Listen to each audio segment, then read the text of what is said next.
Hi, this video is about AI BS versus AI reality. There's actually this really, I thought, really well done video by this comedian. I can't remember his name, but this is what he looks like.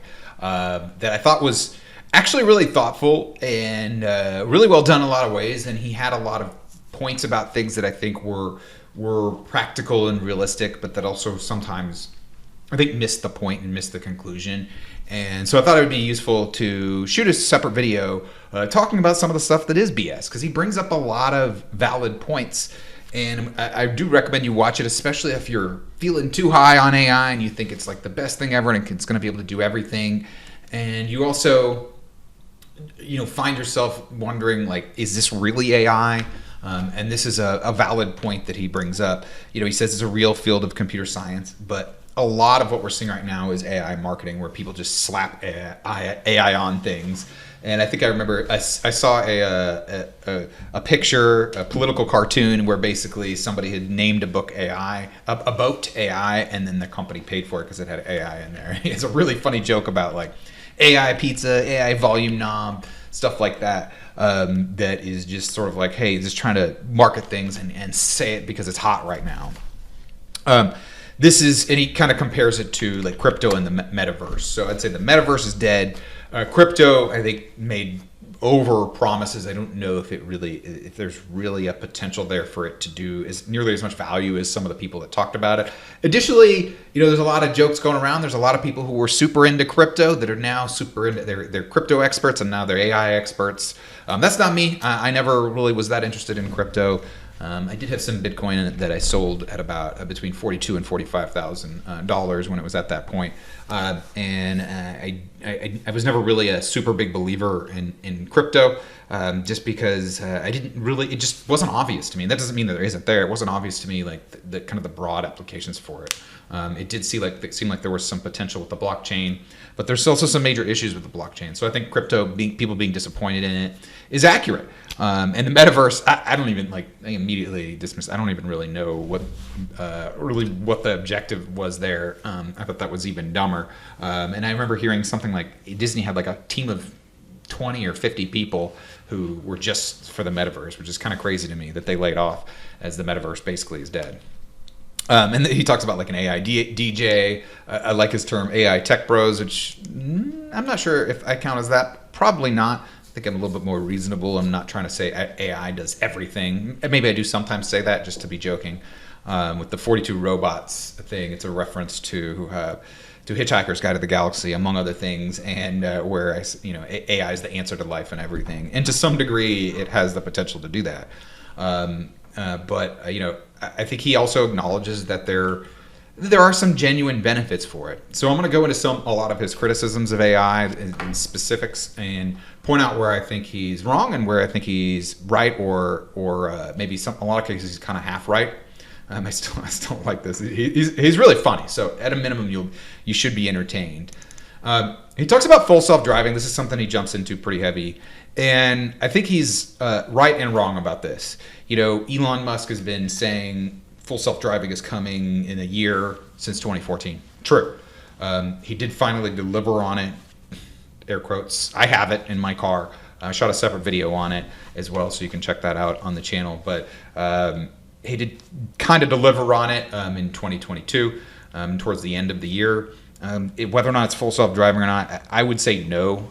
I do know some people. I have a Model 3. I know someone who has a Model S who says it's way, way better than what I'm experiencing. So maybe the Model S is better. It's also a newer car, so maybe there's slightly better hardware or something in it that makes his better. But I want to point out something here, which is that just because it can't be solved now doesn't mean it can't be solved.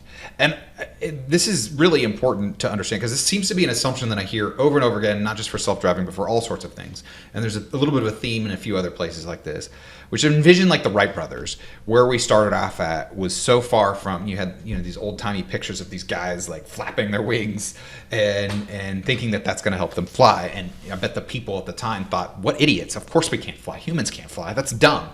We can't fly now, therefore we can't fly into the future. It was one of those things that wasn't solved until it was. And I do feel like Tesla's pretty close. I think they have a lot of things right. But there's a lot of edge cases, and there's definitely a lot of things wrong that need to be fixed.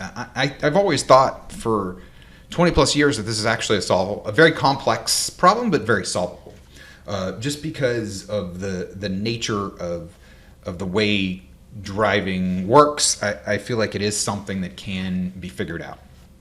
He says it was a lie, and it was always a lie, and it's something like that a robo-taxi is sci-fi. I definitely disagree with that. I don't think Elon was lying either. I don't think he was doing it, I don't know Elon personally, but I don't think he was doing it with the intent to be like, let's sell a bunch of Teslas, and I really don't think it can happen. I think he believed it.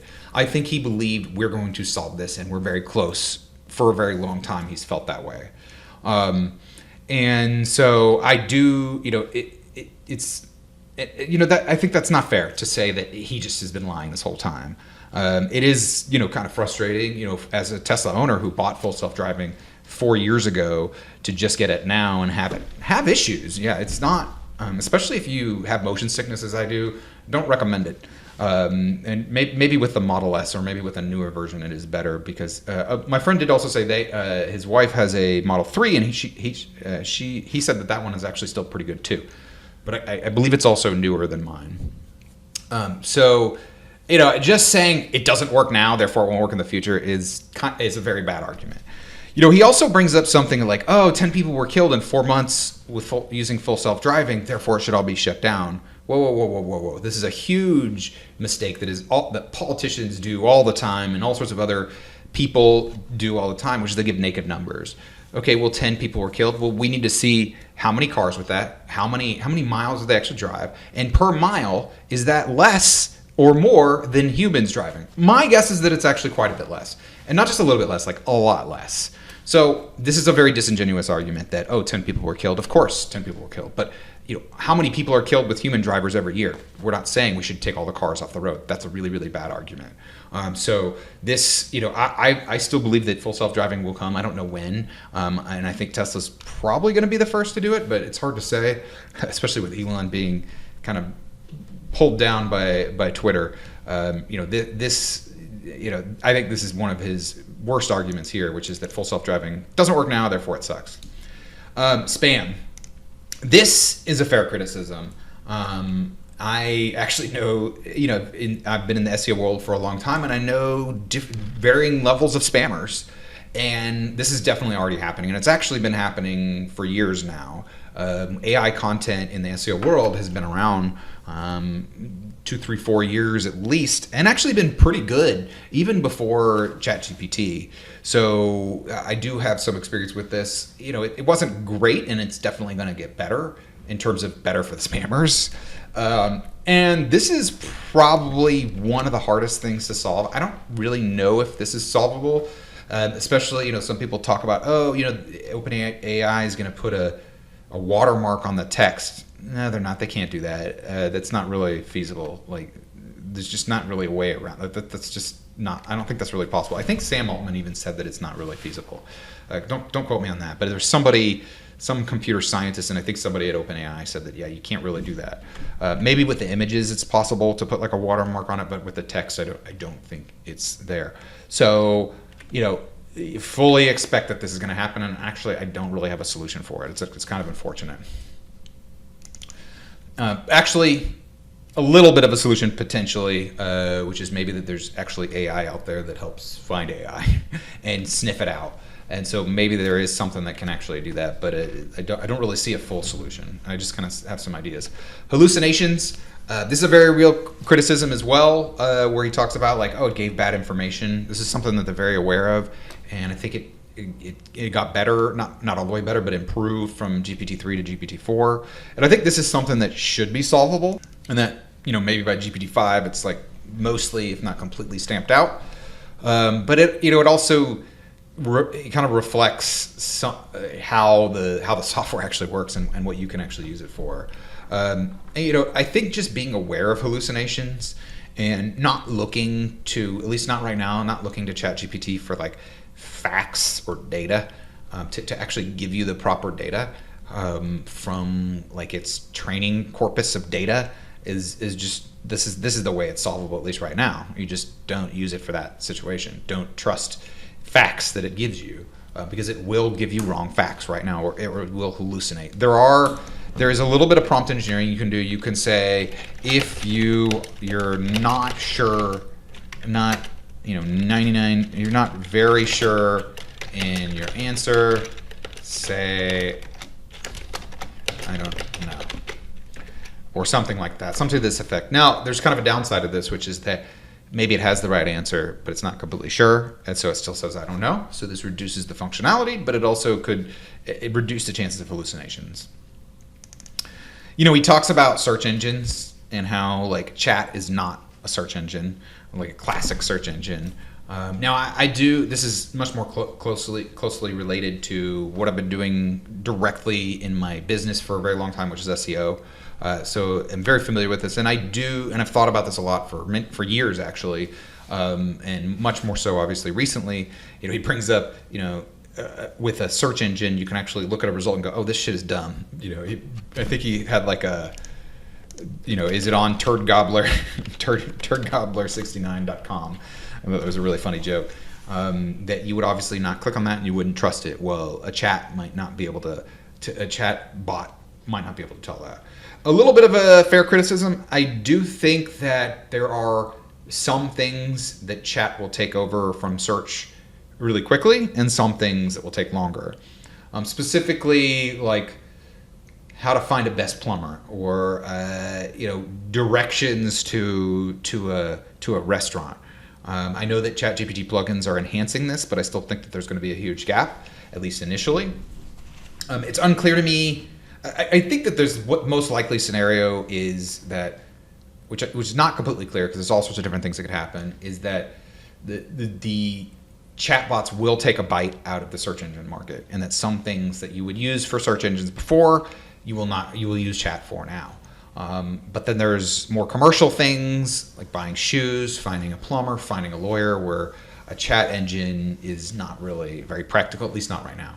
I think it is possible that chat takes over a large amount of that, if not all of it at some point. I think it's unlikely that it takes over all of it. I think that there's just kind of a different use case, and there's a different experience that gives you a little bit wider range and a little bit more control over the information you receive when you do a search versus just relying on a chat to give you the right answers. Now, maybe that solution is like how Bing tries to give its sources. Maybe that you combine the two. I'm really not sure exactly what's going to happen here. But he does bring up a good point that like it's just immediately moving to just do all your searching with chat is pretty dumb. Here is one of the more philosophical questions that I had a deep discussion with somebody else who is a PhD in computer science and is kind of in this world to some degree. We talked about how like, and this is a correct point where I think he makes the wrong conclusion. He says basically that these chats, the large language models are just imitative. They're basically just regurgitating back to us what we gave them. And to some degree, that's true. It doesn't really understand, as far as we know, it doesn't really understand what's going on, doesn't really process the words. It's just trying to do the autocomplete, essentially. It's just a really fancy autocomplete. And to some degree, that's true. But at the same time, at some point, it doesn't matter. For example, GPT-4 does pass Turing tests. And at some point, we also have to consider, like, is this kind of what humans do already? You think about how a baby starts out and how they start imitating in things. Then that, are they really human? Are they really sentient? When they're just kind of regurgitating back what they hear and they don't even really know what the words mean. And so, to dismiss it completely just because it's imitative, or at least at its core, it's just kind of regurgitating combinations of words that it expects to be next, is, I think, incorrect. Again, it's correct that it is imitating and that it's not really like thinking in the traditional sense, at least not on the surface. There are some things in the background that they're not really sure what's happening. And I would also want to point out that, like, he makes a point like, oh, you can't really make unique things. That's just not true.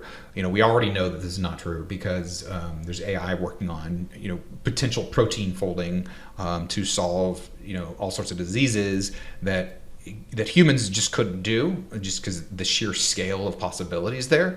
And so coming up with new ideas, AI can actually do that. So to say that AI can't come up with new ideas is incorrect already. Here's an important point that I think that is valid and something that we're going to need to deal with, probably, assuming that AI is as powerful and all-encompassing as I suspect. He talks about, hey, it's using public data for art. He brings up artists are suing AI companies because they're using their data. My thought, I've kind of there's kind of two conflicting thoughts here, which is that I do think that if you go to a museum and you look at a bunch of Monets and then you go home and you paint something that is in the style of Monet, but it's not a Monet exactly, is that something you should be sued for? And my argument would definitely not. Now, on the other hand, the AI data set that, let's say, OpenAI is using is based upon all the humans that have ever existed. So they're taking the work of all the humans. And most importantly, I do think that there's 10 years from now, there'll be massive, massive job losses because of this. I don't know exactly how much, but even just 10% would be huge. In some cases, there won't, I think in the medical field, a lot of times it won't be job losses, at least not for a while, because it'll just be, we just don't have enough. There's already a supply problem. So I think that AI companies that are making a bunch of money from AI have an obligation to make good. And I don't know exactly what that looks like. My first thought is, especially if we look really far in the future, let's say 90% of the jobs are eliminated, I think there probably should be a pretty big tax on AI companies and probably some sort of universal basic income. Okay, I think that's correct first. Now, right now, and that doesn't really make as much sense now. I think right now there also needs to be a lot of work, not just on AI safety, but kind of fighting the negative AI out there, the fighting the spam, fighting the scammers, fighting fake pictures of politicians, or deep fakes. The AI companies should be investing in these things, and I plan on doing that as well. I already have some plans on trying to build stuff like that, or make sure that if somebody else has built it, maybe promote that kind of stuff as well, so that people can, so that we can try to reduce the negative, because there's a lot of benefits to AI, but there's also going to be a lot of negative that we're going to have to deal with or work through. Social media is still already having negative impacts. So, I don't know what that looks like, and maybe we just can't trust the big companies to do it, because Facebook doesn't seem to have taken any accountability for how Instagram is trashing on the psyches of young women with the way it works, and this has been proven, this has been demonstrated heavily, and so. Hopefully we have more responsible companies. I'm not really trusting, even OpenAI, as trustworthy as I think they seem right now.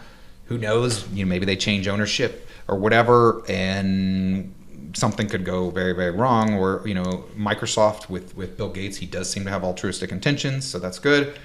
But who knows? Maybe Facebook actually ends up winning the war, or Google, and somebody else takes over, and they just are like, yeah, screw everybody. We're just going to make gazillions of dollars, and you guys can you guys can have no jobs, and we don't care. So, quick summary of everything, kind of the AI BS versus AI reality. There's definitely AI marketing BS. I can't even, I've already seen a lot of it where companies are just kind of slapping AI, or a lot of times it's sort of like, let's just put ChatGPT in our software and in a place right here, and therefore we have AI, we're an AI. And then I don't think that's really very fair. But also, there's a lot of real benefits that are going to come from AI. So to say that it's just a mimicking thing and that self-driving cars will never come, or artificial super intelligence is not possible, I don't really think that's very rational right now. I think that there's a lot of possibilities right now, and I don't think anybody really knows exactly what's going to happen here, which is kind of scary, but also exciting at the same time. And I want to distinguish between AI now, what's capable now, what is capable in the future, and also what it's never capable of. I think it's very hard to say AI is never going to be capable of anything. That's just something that hopefully, if you're feeling that, oh, it's never going to be able to do self-driving cars. I think that's not true. And there's just really nothing. I'm trying to think of something that you could say it's never going to be capable of. The only thing is maybe sentience. And even then, I think it's just arguable. You're just taking a guess as to whether or not. And I think that's probably not true. But there's also some unique stuff that, if you're not into software development, that you might not know, which is that like AI has enabled back-end capabilities that we didn't have before. For example, this might seem kind of trivial, but it's actually really impactful in a lot of ways, which is summarizing text that we couldn't really do before. That now you can do with AI. There's a whole bunch of other things that I won't go into. So there are a lot of benefits from AI. There is some AI reality, but hopefully this video helps you cut through some of the AI marketing BS. Let me know what you think. Give a like to like this video, subscribe for more awesome AI videos. Thanks and have a great day. Bye.